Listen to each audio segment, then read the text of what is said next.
Need ba experience, ma'am, maski cross-country hotel? Hindi po, hindi na kailangan. Kung gusto niyo mag-hotel housekeeping, hindi na po kailangan. No? Pero wag kayong mamili. Kasi ang Poland Agency po ang nakakaalam kung saan doon ang mabilis mag-process ng working permit. So, wag kayong mag-choosy kung anong trabaho. Kung ano lang available na ilalagay sa inyo ng Poland, dapat i-accept nyo yon as long as makapasok kayo ng Poland. Kasi ang kainaman lang pagdating doon, kapag hindi nyo gusto ang kumpanya, kapag hindi nyo gusto ang kumpanya, ang pamamalakad ng kumpanya, pwede nyo sabihin sa agency magpalipat kayo. No?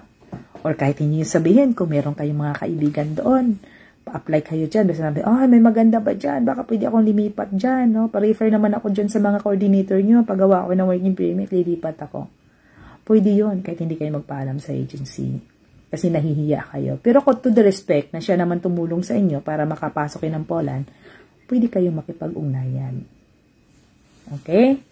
Huwag tayong magpadalos-dalos mga desisyon. Pag-isipan ng maraming bisis, hindi lang isang bisis. Maraming bisis. Para walang sisihan pagdating ng araw. No? Walang sisihan.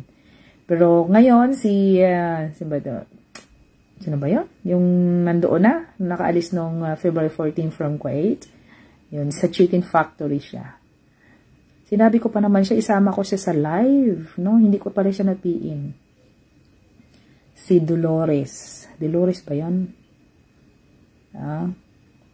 Nasa Poland na siya. Mag-start na yata siya by this week. No, mag-start na siya. Kasi nag-ayos na siya sa kanyang mga kontrata yata.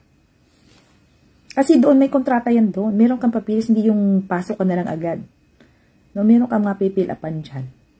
Para makapasok ka sa company. Kasi lahat na makapasok sa company is legal documents po ang mga papel nyo. Hindi po yung basta-basta na lang na pumapasok ka. Hindi po. Bawal po yun doon. Ng mga fake documents, kailangan maasikaso sa tamang proseso talaga para makapasok ka. No? Kasi mahigpit din doon sa loob ng company, kahit saan. Kapag sa chicken, ang lamig-lamig. No? Kasi ang first job ko sa Poland, chicken. Sobrang lamig talaga kasi nasa loob ka ng freezer. No? Sobrang lamig.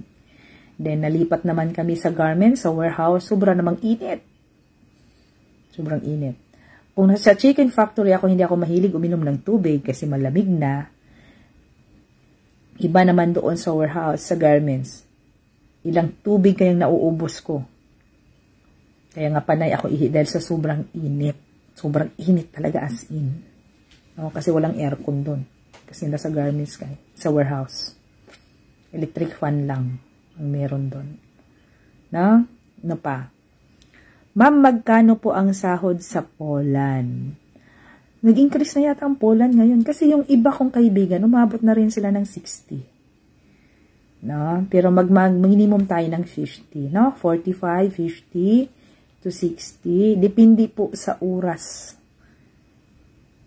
na nakukuha nyo sa loob ng isang buwan. Kasi ang sahod doon, hindi po katulad ng iba na 15 or twice a month. No. Once a month lang po ang sahod doon.